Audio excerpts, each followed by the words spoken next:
아멘.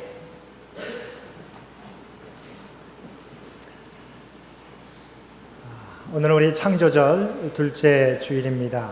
오늘 말씀은 하나님의 창조 기사 중 인간 창조에 대한 말씀이 있습니다.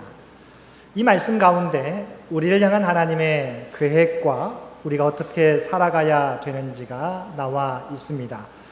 우리는 창조절 절기를 보내면서 하나님께서 창조하신 이 세상은 하나님의 때가 되면 그 창조한 계획대로 열매를 맺게 되는 것을 보게 됩니다. 그러나 그 가운데 가장 열매 맺지 못한 피조물은 바로 인간이 아닌가 생각합니다. 오늘 말씀을 통하여서 우리를 향하신 하나님의 놀라운 계획을 깨닫고 그 말씀 따라 살아가시는 우리 모든 성도님들 되시기를 바랍니다. 첫 번째, 하나님께서는 에덴 동산을 통하여 하나님 나라에 대한 청사진을 보여주셨습니다.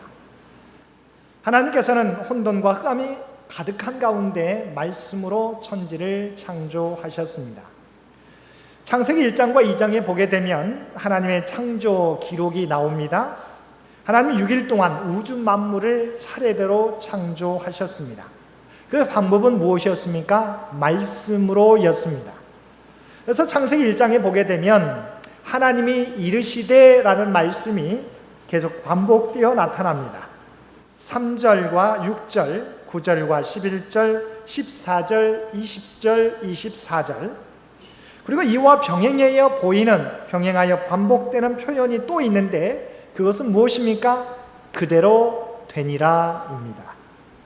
7절과 9절, 11절, 15절, 24절, 하나님이 이르신 대로 그대로 세상은 창조되었노라고 말씀하고 있습니다. 하나님이 말씀하시면 무에서 유가 창조된 것입니다. 그만큼 말씀에 능력이 있다는 것입니다. 우리 인생도 마찬가지입니다. 우리가 열매를 맺기 위해서 우리 늘 수고하고 힘쓰며 살아갑니다. 그러나 어떨 때 열매를 맺게 됩니까? 하나님의 말씀 안에 거하게 될 때 우리가 열매 맺는 삶을 살게 된다는 것입니다. 하나님의 창조 과정 중 마지막 6째 날 하나님께서 인간을 창조하셨습니다. 그런데 다른 피조물과는 달리 하나님의 형상을 따라 인간을 창조하셨습니다. 본문 26절 말씀입니다.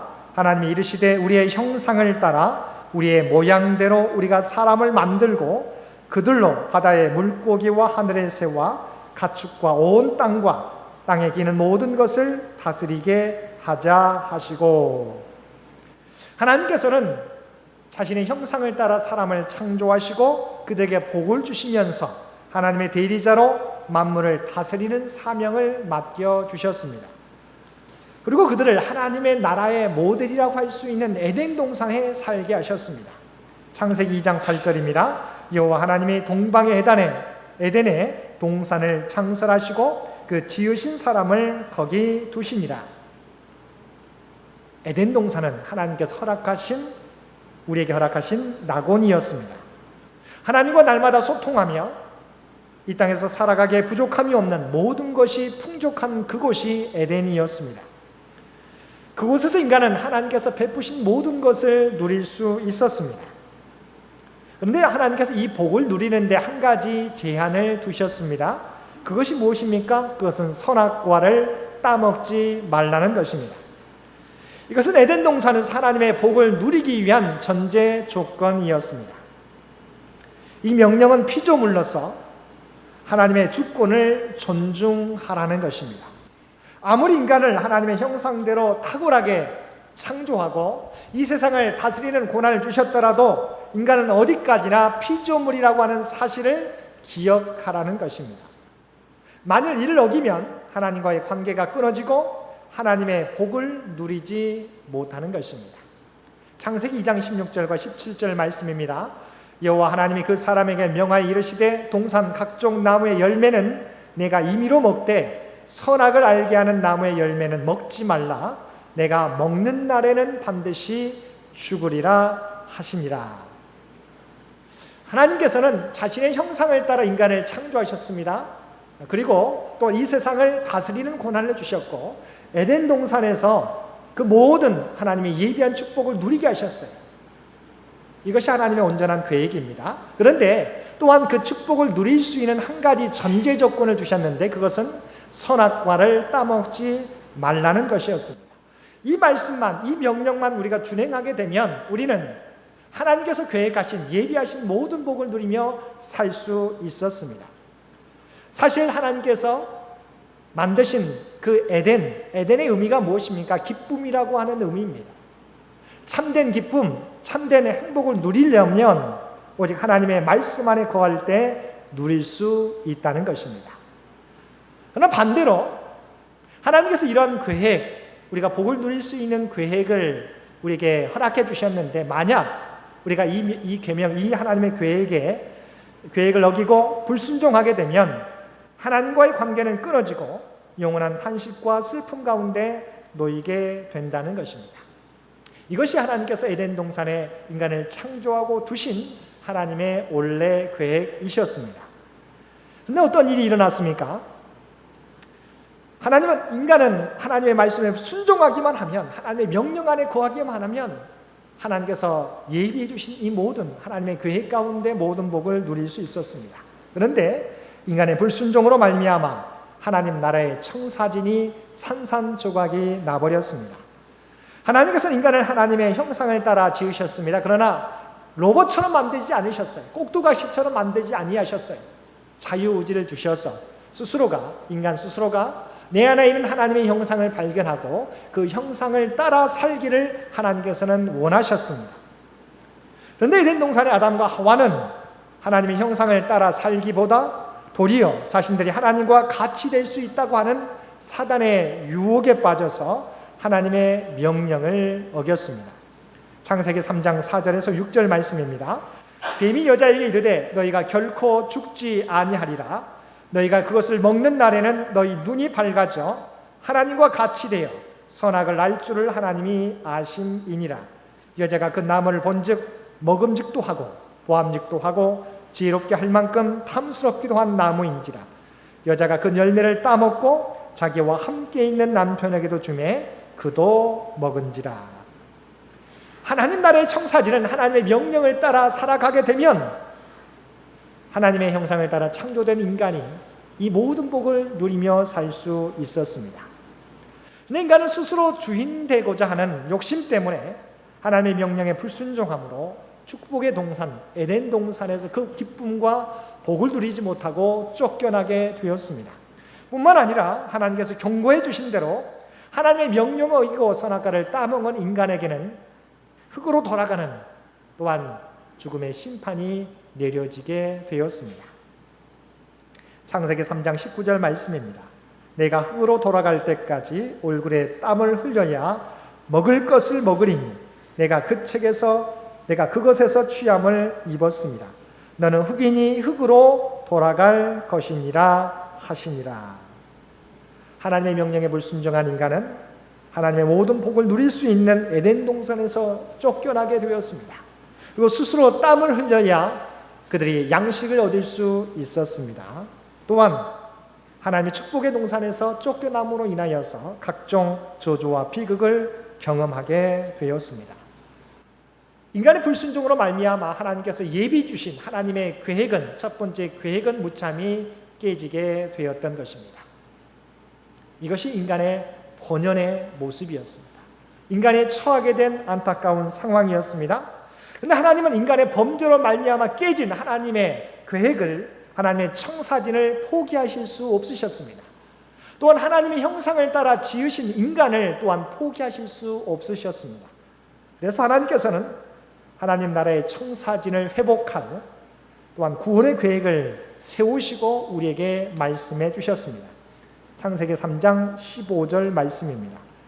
내가 너로 여자와 원수가 되게 하고 내 후손도 여자의 후손과 원수가 되게 하리니 여자의 후손은 내 머리를 상하게 할 것이요 너는 그의 발꿈치를 상하게 할 것이니라 하시고, 인간을 유혹해서 에덴 동산에서 쫓겨나게 만들었던 사단에 대한 하나님의 심판, 또한 인간에게는 구원의 말씀을 전해주셨습니다. 여기서 여자의 후손이라고 하는 것은 장차 동정녀 마리아에게 탄생하게 될 예수 그리스도를 의미합니다. 십자가 고난을 통해서 사단의 권세를 멸하시고 인간을 구원하시겠다고 하는 것입니다. 그리고 창세기 3장 21절 말씀을 통해서 하나님께서 어떻게 인간을 구원하실까를 상징적으로 보여주셨습니다. 3장 21절 말씀입니다. 여호와 하나님이 아담과 그의 아내를 위하여 가죽옷을 지어 입히시니라. 하나님께서 그들에게, 아담과 하와에게 가죽옷을 입혀주심으로 아담과 하와의 수치를 가려주셨습니다. 그 전까지는, 그들이 선악과를 따먹기 전까지는 그들이 벌거벗어서 수치함을 알지 못했습니다. 그러나 그들이 선악과를 따먹는 순간 죄책감으로 인하여 자신의 수치를 알게 되었고, 자신의 수치를 가리고자 무화과 나무 잎사귀로 자기의 치마를 해서 입었습니다. 그러나 그것은 그들의 죄를 가리울 수가 없었습니다. 그래서 하나님께서 가죽옷을 대신 지어서 입혀주신 것입니다. 자, 여기서 가죽옷은 어떤 의미일까요? 하나님께서 단순히 무화과 나무 잎으로는 완전히 가릴 수 없어서 그냥 가죽옷으로 입혀주신 건가요? 그런 의미도 있겠지만 더 중요한 의미는 바로 여기에 있습니다. 가죽옷은 어떤 의미입니까? 가죽옷을 만들기 위해서는 한 짐승이 죽어야 된다고 하는 거예요. 가죽옷의 의미는 바로 짐승의 죽음을 의미합니다. 하나님께서는 그들의 죄를 가리워 주시기 위해서 짐승을 잡으시고 그 짐승의 가죽으로 옷을 만들어 그들의 수치를 가리워 주신 것입니다. 바로 여기서 대속의 개념이 나옵니다. 히브리어로 속죄하다고 하는 단어는 카파르라고 하는 단어입니다. 속죄하다, 카파르, 이것은 덮는다고 하는 의미입니다. 하나님께서는 우리들의 수치를 덮어주시기 위해서, 아담과 하와의 수치를 덮어주시기 위해서 대신 짐승을 죽여서 그 짐승의 가죽으로 가죽옷을 만들어 입혀주신 것입니다. 예수님께서 우리의 죄를 대속해 주시기 위해서 십자가에서 보혈의 피를 흘려주실 것을 상징적으로 가죽의 옷을 입혀주셨다고 하는 이 사건을 통해서 예표해 주시고 있습니다. 하나님께서는 대속의 죽음을 통해서 우리의 죄를 사하여 주시고 무너진 하나님 나라를, 하나님의 계획을 회복하시겠다는 것입니다. 이를 가리켜서 재창조라고 이야기합니다. 태초의 창조 자체는 완전했습니다. 그러나 인간의 범죄로 망가지게 되었습니다. 그래서 하나님께서는 십자가 대속의 은혜를 통해서 하나님이 창조하신 하나님의 나라의 청사진을 회복하시겠다는 것입니다. 그래서 사도 바울은 고린도후서 5장 17절에서 뭐라고 우리에게 말씀하고 있습니까? 그런즉 누구든지 그리스도 안에 있으면 새로운 피조물이라. 이전 것은 지나갔으니 보라 새 것이 되었도다. 하나님께서는 에덴의 청사진을 회복하시기 위해서 그리스도의 십자가를 계획하셨습니다. 우리는 예수 그리스도를 통해서 잃어버렸던 에덴 신라곤을 회복할 수 있게 된 것입니다. 여러분이 잘 아는 코스모스, 우리 가을을 상징하죠. 그 코스모스는 꽃의 이름이기도 하지만 헬라어로 우주를 의미합니다. 또한 조화롭다고 하는 의미를 가지고 있습니다. 하나님이 창조하신 최초의 우주는 조화로웠습니다. 그런데 인간의 죄로 인해 조화로웠던 세상이 무질서와 혼돈, 즉 카오스의 세상이 되어버렸습니다. 이런 세상을 새롭게 회복하시기 위해서 하나님께서는 그리스도 십자가 대속의 죽음을 준비해 주셨습니다. 다시 말하면 우리 모두가 그리스도의 십자가 은혜로 잃어버렸던 에덴을 다시 찾을 수 있게 된다는 것입니다. 그렇습니다. 이 세상은 아담의 범죄로 인하여서 신라곤이 된 상태였지만 그리스도의 십자가 은혜로 하나님의 나라는 회복 중에 있습니다. 그리스도를 믿는 자마다 재창조의 역사에 들어가게 되는 것입니다. 우리의 삶 또한 예수 그리스도를 나의 구주로 영접하며 그의 말씀 안에 살게 될 때 새로운 역사가 시작되는 것입니다. 우리가 주님을 영접하게 될 때 우리의 심령이 변화되게 됩니다. 우리의 가정이 변화되게 됩니다. 우리의 교회가, 우리의 사회가, 이 나라, 이 민족이 변화되게 됩니다. 하나님의 복음이 전해지는 곳마다 놀라운 역사가 일어나게 되는 것을 우리가 경험하게 되고 있습니다. 새로운 역사가 일어나는 것입니다. 이것이 그리스도의 십자가를 통하여 회복되어지는 하나님 나라의 모습입니다. 물론 온전한 하나님의 나라는 예수님의 재림 이후에 완성됩니다. 성취되게 됩니다. 그러나 하나님이 임재하시고 말씀으로 통치하는 곳에 현재적으로 하나님의 나라가 임하고 있다는 것입니다. 그래서 주님께서는 하나님의 나라가 어느 때 임하느냐고 묻는 바리새인들에게 우리가 함께 읽은 누가복음 17장 20절과 21절에서 다음과 같이 말씀하셨습니다. 바리새인들이 하나님의 나라가 어느 때 임하나이까 묻거늘 예수께서 대답하여 이르시되 하나님의 나라는 볼 수 있게 임하는 것이 아니요 또 여기 있다 저기 있다고도 못하리니 하나님의 나라는 너희 안에 있느니라. 분명히 주님의 재림의 때 하나님의 나라가 완성되게 되지만 그러나 에덴을 회복하시기 위해서 하나님께서 우리를 대속해 주실 예수 그리스도를 이 땅에 보내주셨습니다. 그 주님을 나의 마음에 영접하게 되고 우리가 그의 말씀 가운데 살게 될 때 우리의 심령 가운데 하나님의 나라가 시작된다는 것입니다.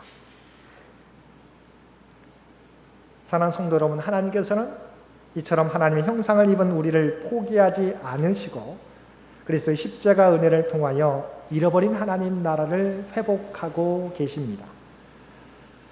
그러므로 우리 모두는 그리스도를 나의 구주로 영접함으로 에덴의 기쁨을 회복하고 누려야 할 것입니다.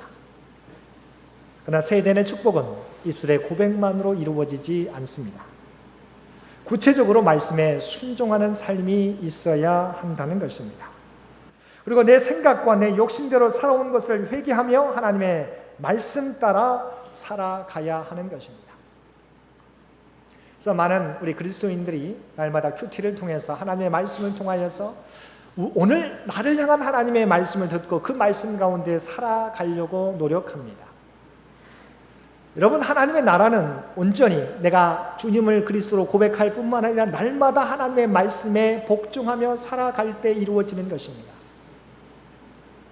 내 안에 주인 되게 만들어야 되는 것입니다. 임하셨는데, 내 안에 이미 주님은 임하셨는데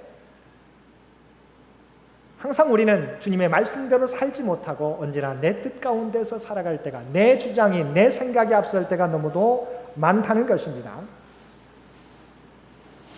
늘 하나님이 회복해 주신 새 에덴을 잃어버릴 가능성을 우리는 품고 살아가고 있는 것입니다. 하나님 말씀 안에 살아가게 될 때 새 에덴이 우리 가운데 임하게 됨을 말씀하고 있습니다. 진정한 참된 행복과 참된 기쁨이, 참된 평안이 넘쳐나게 된다고 말씀하고 있습니다. 주님 안에 머물게 되면 우리의 삶이 다윗이 고백했던 것처럼 사망의 음침한 골짜기를 다닐지라도 누리게 되는 참된 평안이라고 하는 것입니다. 근데 우리는 이 은혜를 이미 주셨는데도 불구하고 여전히 내 생각과 내 주장이 앞서다 보니까, 내 감정이 앞서다 보니까 하나님이 주신 은혜를 누리지 못하고 여전히 걱정과 근심 가운데 살아가고 있는 것입니다. 또한 새 에덴의 축복을 누리는 사람들에게는 감당해야 될 주님의 사명이 있다고 하는 거예요. 그래서 28절에 우리에게 주신 말씀입니다. 하나님이 그들에게 복을 주시며 하나님이 그들에게 이르시되 생육하고 번성하여 땅에 충만하라, 땅을 정복하라, 바다의 물고기와 하늘의 새와 땅에 움직이는 모든 생물을 다스리라 하시니라. 주님은 창조하시면서 저와 여러분에게 귀한 사명을 맡겨주셨습니다. 또한 주님께서 승천하시면서 우리에게 새로운 사명, 하나님의 대사명을 맡겨주셨습니다. 28장 마태복음 28장 19절에서 20절 말씀입니다. 너희는 가서 모든 민족을 제자로 삼아 아버지와 아들과 성령의 이름으로 세례를 베풀고 내가 너희에게 분부한 모든 것을 가르쳐 지키게 하라. 하나님은 저와 여러분을 이 세상을 다스리는 대리자로 삼으시고 이 세상을 저와 여러분에게 맡겨주셨습니다. 우리를 창조하신 목적이, 우리를 구원하신 목적이 바로 여기에 있습니다. 하나님께서 우리가 자아 성취, 자아 실현으로 만족하는 삶이 아니라 이 땅에서 하나님의 뜻을 이루어드리는 삶을 살기 원하시는 것입니다. 그것은 우리 인생의 목적이 이 세상에서의 성공이 아니라 하나님의 뜻을 이루어드리는 데 있다는 것입니다. 현대 선교의 아버지라 불리는 윌리엄 캐리는 이런 말을 했습니다. 하나님으로부터 위대한 것을 기대하라. 그리고 하나님을 위하여 위대한 것을 시도하라고 말씀하고 있습니다. 여러분, 하나님은 우리에게 모든 것을 주시겠다고 약속해 주고 있어요. 하나님께 위대한 것을 시도하라, 구하라고 말씀해 주고 있어요. 이제는 그 은혜 가운데 머물면 이제는 하나님을 위하여 위대한 것을 시도해 보라고 말씀하고 있습니다. 하나님 나라에 대한 청사진을 가지고 세상 가운데 나아가 그리스도의 복음을 전파하며 살아가라고 하는 거예요. 이 사명은 지금까지 내가 많은 영혼을 구원했기 때문에 끝난 게 아니에요. 이 사명은 우리가 하나님께서 우리의 영혼을 부르실 때까지 계속되는 우리의 사명이라고 하는 것입니다. 사랑하는 성도 여러분, 하나님께서는 하나님 나라에 대한 청사진을 가지고 천지를 창조하시고 하나님의 형상을 따라 우리를 만드셨습니다. 그러나 우리의 불순종으로 그 청사진이 깨어졌을 때 하나님은 다시 그리스도의 대속의 죽음을, 십자가 사건을 통하여 깨어진 에덴을 회복해 주셨습니다. 이 놀라운 은혜로 저와 여러분은 새 에덴의 주인공이 되었습니다. 이제는 이 놀라운 하나님의 계획을 깨닫고 새 에덴의 주인공들로서 그 지위에 걸맞게 살아가는 저와 여러분이 되어야 할 것입니다. 하나님의 형상을 저와 여러분 입었습니다. 이제는 하나님의 말씀을 삶의 기준으로 세우시고 그 말씀 따라 살아가시는, 우리에게 맡겨주시는 하나님의 대사명, 땅끝까지 복음을 전하라고 하는 그 사명을 감당하시며 살아가실 수 있는 사랑하는 장인의 모든 성도님들 되실 수 있게 되기를 주님의 이름으로 간절히 축원드립니다. 함께 기도드리겠습니다. 사랑과 은혜가 충만하신 아버지 하나님, 늘 뒤를 돌아보고 내 생각과 내 주장을 펼치는 저희를 여전히 참으시고 그리스도의 십자가 대속의 죽음을 통하여 우리를 구원하여 주시니 진심으로 감사드립니다. 깨어진 에덴, 주님이 십자가 은혜로 회복해 주셨사옵나니 이제는 그 새 에덴의 주인공으로서 우리에게 맡겨주신 사명을 감당하며 살아가는 우리 모두가 되게 하여 주시옵소서. 이 세상의 성공만을 위해서 추구하는 삶이 아니라 하나님께서 맡겨주신 그 귀한 사명을 감당하기 위하여 힘쓰며 살게 되는 우리 모두가 되게 하여 주옵소서. 이 모든 말씀 우리를 구원하여 주신 예수님의 이름으로 간절히 기도드리옵나이다. 아멘.